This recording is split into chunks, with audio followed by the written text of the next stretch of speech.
ওষুধ ও কসমেটিক আইন 2023 মেয়াদোত্তীর্ণ ওষুধ পাওয়া গেছে এখানে। এই কারণে হলো 1 বছরের কারাদণ্ড এবং সর্বোচ্চ 50,000 টাকা পর্যন্ত জরিমানা করা যায়। আমরা যদি চাই সুপারিশ করি তাহলে লাইসেন্স বাতিল হতে পারে। কথা বোঝা গেছে?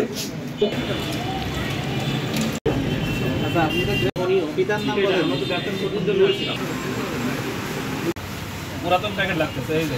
হ্যাঁ হ্যাঁ, না না, এই যে আরো বের করেন, এই পেশাগুলো বের করেন। আচ্ছা, সেটারও তো একটা ডেট আছে কিনা, আছে না নাই? ডেট আছে, সেটা ডেটটা দেখান আমাকে। এই কয়েকটি মেয়াদোত্তীর্ণ ওষুধ আর বাকি নাই কোনো?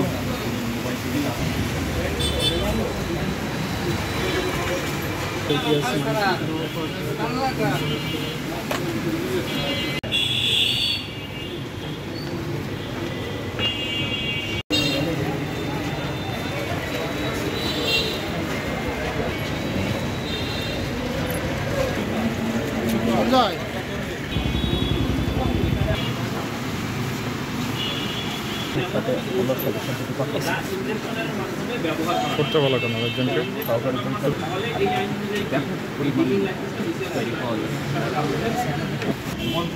মঞ্জুরুল ইসলাম, আপনি মঞ্জুরুল ইসলাম, আপনি বুঝতে পেরেছেন মেয়াদোত্তীর্ণ ওষুধ দোকানের ভিতরে রাখা যাবে? আলাদাভাবে কোথায় রাখতে হবে? আলাদা বক্সে। আপনার সেই বক্স আছে, কিন্তু সেই বক্সে আপনি রাখেন নাই, রেখেছেন কোথায়? দোকানের ভিতরে। এটা তো অপরাধ, তাই না? এটা অপরাধ। আর একটা বিষয় হচ্ছে যে মেয়াদোত্তীর্ণ ওষুধ ধরেন 30 জুনে মেয়াদ শেষ হবে, সেটা আপনি কবে সরাবেন ব্যাগ থেকে? মিনিমাম 1 মাস। মিনিমাম 1 মাস, মানে তার মানে 1 জুন আপনি ওটা ব্যাগ থেকে সরাবেন, সরিয়ে আলাদা করে রাখবেন।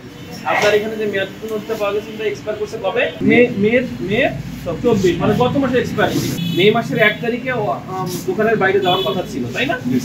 মে মাসের 1 তারিখে দোকানের বাইরে যাওয়ার কথা ছিল, কিন্তু আজকে জুনের 30 তারিখ, এখনো এটা দোকানের মধ্যে রয়ে গেছে। তার মানে এটা 2 মাস ওভার হয়ে গেছে। এটা একটা বড় ধরনের অপরাধ। এখান থেকে যে কোনো ভাবে এই ওষুধটা গ্রাহকের কাছে চলে গেলে গ্রাহকের কি মৃত্যু পর্যন্ত ঘটার সম্ভাবনা আছে যদি চলে যায় ভুলে। তো এই জিনিসগুলো করা যাবে না। এগুলো আপনাদের লাইসেন্সের শর্তের মধ্যে বলা আছে। এগুলো কিন্তু লাইসেন্সের শর্ত ভঙ্গেরও কারণ। আমরা যদি চাই সুপারিশ করি তাহলে লাইসেন্স বাতিল হতে পারে। কথা বোঝা গেছে?